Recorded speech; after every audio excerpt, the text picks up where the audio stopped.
శ్రీ అక్కలకోటి స్వామి సమర్థ లీలామృతము 8వ అధ్యాయం ప్రారంభం. శ్రీ దత్తాత్రేయ స్వామి కలియుగంలో ప్రథమ అవతారం శ్రీపాద శ్రీవల్లభులు. పరమ భక్త శిఖామణి శ్రీ దత్తాత్రేయ స్వామి కలియుగంలో ప్రప్రథమంగా శ్రీపాద శ్రీవల్లభులుగా అవతరించినారు. వారు తూర్పు సముద్రం అనగా బంగాళాఖాతంలో ఆంధ్రప్రదేశ్లో తూర్పు గోదావరి జిల్లా ముఖ్య పట్టణమైన కాకినాడకు 15 కిలోమీటర్ల దూరంలో ఉన్న పీఠికాపురంలో శ్రీపాద అప్పలరాజు శర్మ సుమతి అను దంపతులకు జన్మించినారు. ఈ దంపతులు నిష్ఠాపరులు, సనాతన సాంప్రదాయకులు. శ్రీ దత్తాత్రేయ స్వామి భక్తులు. శ్రీపాద అప్పలరాజు శర్మ వేదాంగములు చదివిన ఉత్తముడైన బ్రాహ్మణుడు. అతని భార్య గొప్ప గుణవతి అనసూయ మాత వలనే గొప్ప పతివ్రత ఆమె తల్లి. తన భర్తకు నిత్య కర్మ అనుష్ఠానం మందు భక్తితో సహాయం చేయుచు అతిథి అభ్యాగతులను సేవించుచు సంసారమును నడుపుచున్న గొప్ప ఇల్లాలు. వారికి 2 కుమారులు జన్మించిరి. వారిరువురు వికలాంగులు. ఒకడు పూర్తిగా గుడ్డివాడు, రెండవవాడు కుంటివాడు. రుణానుబంధంచే పూర్వ కర్మఫలంగా వీరు జన్మించిరి. ఆ తరువాత 2 పిల్లలు పుట్టి చనిపోయిరి. ఆ దంపతులు నిష్కల్మషులుగా జీవించుచుండిరి. భిక్షకు ఎవరైనా వచ్చిన ఎడల వారిని దత్తరూపంగా భావించి వారికి భిక్ష సమర్పించేవారు. ఒక అమావాస్య రోజు వారి గృహంలో శ్రాద్ధ క్రియ నిర్వర్తించుచుండిరి. అలాంటి కార్యం జరుగు రోజున బ్రాహ్మణ భోక్తలు భోజనం చేయకముందు మరెవ్వరూ భోజనం చేయరాదని శాస్త్రం. కానీ ఆనాడు బ్రాహ్మణులు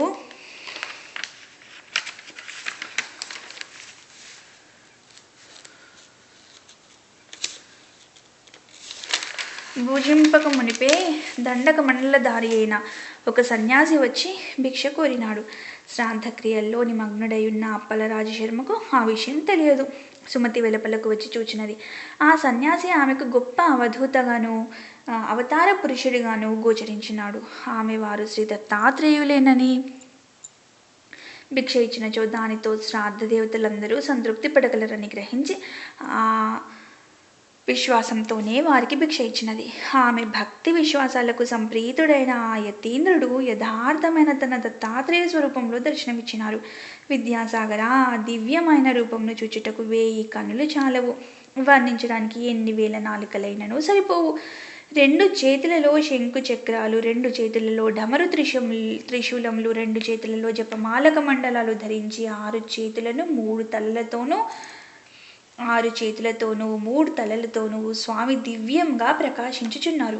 వెండి కొండవలే తెల్లని కాంతితో ఆయన శుద్ధ సత్వ స్వరూపంగా గోచరించుచున్నారు.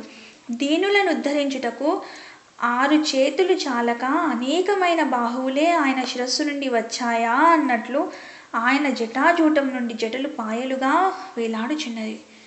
ఆ తల్లి సుమతి తన జన్మ సార్థకమయ్యేలా ఆ అమృతమూర్తిని ఉడలెల్లా కళ్ళు చేసుకొని ఆ కన్నులతోనే పానం చేయసాగింది. కొంత సమయం అట్లు స్వామిని చూచి ఆ సుమతి ఆ మహాపురుషుని ఉద్దేశించి, నాయనా, పురాణ పురుషులు యోగులు యోగ మార్గాన నిన్ను దర్శించమంటారు. మాంసచక్షువులతో నీరు నిజరూపాన్ని వీక్షించడం మా బోటి వారికి సాధ్యం కాదు. నన్ను కరుణించి ఈ రూపాన్ని దర్శింపచేసినావు అని ప్రార్థించినది. అప్పుడు ఆ కరుణాకరుడు, తల్లి, అచంచలమైన నీ విశ్వాసానికి సంప్రీతుడనయ్యాను. శ్రాద్ధ బ్రాహ్మణులు భోజనం చేయకముందే నేను పరమేశ్వరుడనన్న విశ్వాసంతో భోజనం పెట్టావు. నీ అభీష్టం ఏమిటో చెప్పు, నేను తప్పక నెరవేర్చగలను అన్నాడు. స్వామి మాటలు అమృతధారల వలె ఆమె చెవుల ద్వారా శరీరంలోని సర్వధాతువులలోకి ప్రవహించాయి. జగన్మోహనమైన శ్రీ దత్తాత్రేయ స్వామి దర్శనంతో ఆమె కన్నులు ఆయన యొక్క అమృత వాక్కులు వినడం వలన ఆమె చెవులు బ్రహ్మవాక్కులైన వేదాలను వినిన ఋషి సప్తముల చెవుల వలె పరమ పావనమయ్యాయి.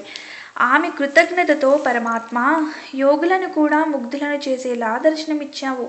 అంతేకాక నా చేతి అన్నం స్వీకరించావు. ఇంతకంటే నాకేమి కావాలి? నేను ధన్యురాలను. ఈనాటి శ్రాద్ధ దేవతలైన మా పితృదేవతలు కూడా ధన్యులయ్యారు. నీవు భక్తుల కోర్కెలీడేర్చే కల్పవృక్షానివి. నీవు నన్ను తల్లి అని సంబోధించావు కనుక నేను ప్రత్యక్షంగా నిన్ను వరమడగవలసిన పని లేదు. నీవిచ్చిన మాట నిలుపుకో. చాలు అన్నది. భక్తి శ్రద్ధల వలన జాగృతమైన ఆమె బుద్ధి శక్తికి ఆశ్చర్యచకితుడైన శ్రీ దత్తాత్రేయ స్వామి ఇదివరకు అత్రి మహర్షి అడిగినట్లే ఈమె కూడా లోకానుగ్రహార్థమైన కోరిక కోరుతున్నది అనుకున్నాడు. ఆయన, అమ్మా, నాతో సమానుడైన పుత్రుడే నీకు జన్మిస్తాడు. కానీ నీవు పుత్రమోహంతో అతని మాటలు పట్టించుకొనక నీవు చెప్పినట్లే అతను చేయాలని నిర్బంధించకూడదు. అతడు చెప్పినదే అక్షరాల అమలు జరపాలి అన్నారు. ఆ దర్శనంతో మరింత నిశితమైన బుద్ధి కలిగిన ఆమె, స్వామి, నేను మానవ మాతృరాలిని. నాకు పుత్ర వ్యామోహం కలగడం సహజం. అది లేక మాతృవాంఛ పూర్ణమయ్యేదిలా. కనుక పుత్రుడు జన్మించినాక సమయానుకూలంగా అట్టి వివేకాన్ని నీవే అనుగ్రహించాలి అని ప్రార్థించినది. ఆమె సమయస్ఫూర్తికి మెచ్చి దత్తస్వామి నవ్వి ఆశీర్వదించి అంతర్హితులయ్యారు. సుమతీదేవి ఆనంద పారవశ్యంతో ఇంటిలోనికి వెళ్ళి పితృశ్రాద్ధాది కార్యకలాపాన్ని కొనసాగిస్తున్న భర్తను పక్కకు పిలిచి, స్వామి, నేను ఈనాడు ఒక అపరాధం చేశాను. చేసిన అపరాధం చెబితే దోషం పోతుంది. శ్రాద్ధ బ్రాహ్మణులు ఇంతవరకు భోజనం చేయలేదు కదా. కానీ ఇప్పుడు ఒక సన్యాసి వచ్చి భిక్షం అడిగినాడు. ఆయనే యజ్ఞపతి, శ్రాద్ధఫల భోక్త అయిన శ్రీ దత్తాత్రేయ స్వామి అని భావించి భిక్ష ఇచ్చినాను. ఆయన సంతోషించి తన నిజరూపమైన శ్రీ దత్తాత్రేయ స్వామిగా దర్శనమిచ్చినారు అని చెబుతుంటే ఆమె శరీరం రోమాంచితమై, కంఠం గదగ్ధమై, కన్నులు ఆనంద బాష్పాలతో నిండాయి. ఆ మాటలు విన్న రాజశర్మ ఆమె ముఖంలో తాండవిస్తున్న ఆనంద పారవశ్యానికి ఆశ్చర్యచకితుడై సంతోషంతో, సాధ్వి, మనము బ్రాహ్మణులకు భోజనం పెట్టి ఆ శ్రాద్ధకర్మ యజ్ఞభుక్త అయిన విష్ణువుకే కదా అర్పిస్తాము. అటువంటప్పుడు నీవు పెట్టిన భిక్ష భగవంతుడే స్వయంగా గ్రహించాడంటే అది మనకు మహాభాగ్యం. అది కేవలం నీ విశ్వాస ఫలమే. నీవు చేసిన ఈ మంచి కార్యం వలన నీవే కాక అందరము కృతార్థులమయ్యాము. శ్రీ దత్తాత్రేయ స్వామి మధ్యాహ్న సమయంలో అనేక రూపాలలో భక్తులను ఉద్ధరించడానికి అతిథి వలె సంచరిస్తుంటాడని విన్నాను. ఆచరణలో జరిగిన లోపం వలన అతిథి ఆకలితో తిరిగిపోతే సాక్షాత్ శ్రీహరే తిరిగిపోయినట్లు నీవు చేసిన పని ఎంతో కళ్యాణకరమైనది అని ప్రశంసించాడు. అప్పుడు ఆ పరమసాధ్వి తనకు స్వామి వరం ఇచ్చిన సంగతి వివరంగా చెప్పింది. రాజశర్మ ఆనందభరితుడై, కళ్యాణి, నీవు మన వంశానికి, ప్రపంచానికి కూడా మంగళకరమైనదే కోరినావు. నేను ధన్యుణ్ణి అని మనసారా ఆమెను అభినందించి మిగిలిన శ్రాద్ధ కలాపాన్ని యథావిధిగా పూర్తి చేశాడు. త్వరలో ఆ సాధ్వి మా తల్లి సుమతీదేవి గర్భం ధరించి భాద్రపద శుక్ల చతుర్దశి నాడు ఉదయం ఒక శుభముహూర్తంలో కాలాతీతుడు, పుట్టుక లేనివాడు ఆయన భగవంతునికి పుట్టుకనిచ్చింది. దైవజ్ఞులు ఆ శిశువు యొక్క జన్మలగ్నము, గ్రహస్థితి గుణించి సాక్షాత్ కల్పవృక్షమే వారి ఇంట వెలిసినదని, సాక్షాత్ దత్తాత్రేయుడే అవతరించాడని అన్నారు. రాజశర్మకు కలిగిన అదృష్టాన్ని పూర్వం అత్రి మహర్షికి ప్రాప్తించిన మహాభాగ్యంతో పోల్చారు. ఆ శిశువు పాదాలలో దివ్య చిహ్నాలు మొదలైన శుభలక్షణాలతోనూ అప్రతిమాన తేజస్సుతోనూ ప్రకాశిస్తుండడం వలన అతనికి శ్రీపాదుడు అని నామకరణం చేశారు. విద్యాసాగర, అది కలియుగంలో శ్రీ దత్తాత్రేయ స్వామి యొక్క మొదటి అవతారం. పుట్టినది మొదలు శ్రీపాదస్వామి శుక్లపక్ష చంద్రునిలా అందరికీ ఆహ్లాదాన్ని అందిస్తూ, ఆనందం చిందిస్తూ, ముద్దులు మూటగడుతూ పెరిగి 8 ఏళ్ల వాడయ్యాడు. అతని ముద్దు ముచ్చటలు తల్లిదండ్రులే కాక ఆ ఊరి వారంతా అతనివి తీరా అనుభవించారు.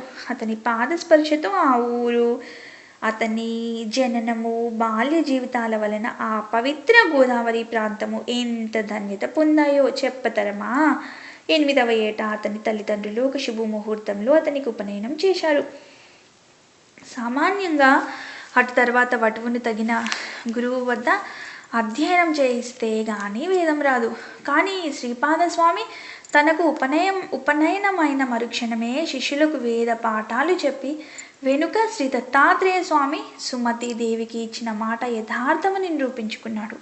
ఇది ఆ భగవంతుడికి తప్ప వేరొకరికి సాధ్యమా? ఇలా శ్రీపాదుడు 16 ఏళ్ల ప్రాయం గలవాడయ్యాడు. ఇంతలో రాజశర్మ తన కుమారునికి వివాహం చేయాలని కన్యాన్వేషణ చేయసాగాడు. అది తెలిసి ఒకనాడు శ్రీపాదస్వామి తండ్రితో, నాయనా, నీవు నాకు వివాహం చేయడానికై తగిన కన్య కోసం అన్వేషించిన అవసరం లేదు. సర్వశుభ లక్షణాలు కలిగి నాకు తగిన కన్య సిద్ధంగా ఉన్నది. ఆమె పేరు యోగశ్రీ. నేను ఆమెను చేపట్టి సన్యాసినవుతాను. నేను శ్రీవల్లభుడను కనుక నాకు సంతానం లేకపోయినా నిత్యముక్తుడనే అని నిశ్చయంగా చెప్పాడు. ఆ తండ్రికి ఆ మాటలు మనస్తాపం కలిగించాయి. కన్నుల నీరు కారుతుంటే రాజుశర్మ గదగ్గ స్వరంతో పెళ్ళిబుకుతున్న పుత్రవామోహంతో స్వామితో ఇలా వాపోయాడు. అబ్బాయి, నీవు కనుక సన్యాసించి మా దగ్గర లేకుండా పోతే మేము నీటిని బయటపడిన చేపపిల్ల వలె శోకంతో విలవిలలాడి మరణిస్తాము. నీవు సాక్షాత్తు పరమేశ్వరుడివే అయినా మా పుణ్యం వలన మాకు బిడ్డవై జన్మించావు. అట్టి నీవే తల్లిదండ్రులమైన మమ్ములను శోకసాగరంలో ముంచి వెడలిపోవడం ఉచితమేనా? భగవంతుడు, ధర్మగుప్తవు, ధర్మరక్షకుడవు అయిన నీవే పుత్రధర్మాన్ని నిర్వహించకుంటే ఎలా? విద్యాసాగర, ఈ దంపతులకు శ్రీపాదస్వామియే కాక కుంటివాడు, గుడ్డివాడు అయిన మరి ఇద్దరు కొడుకులు ఉన్నారు కదా. రాజశర్మ ఇద్దరిని శ్రీపాదస్వామి వద్దకు తెచ్చి, నాయనా, నిన్ను స్మరించడం చేతనే సంసార బంధం తొలిగిపోతుంది. కానీ అవిటివారైన నీ సోదరులిద్దరినీ చూచినప్పుడు మాత్రం మాకు మరలా ఈ సంసార బంధాలు పెనవేసుకుంటాయి. వీరితో మా గతి ఏమి అని దుఃఖించాడు. సుమతిదేవి కూడా పొరులుకొస్తున్న దుఃఖం అణుచుకుంటూ శ్రీపాదని సమాధానం కోసం ఎంతో ఆర్తితో ఎదురు చూసింది.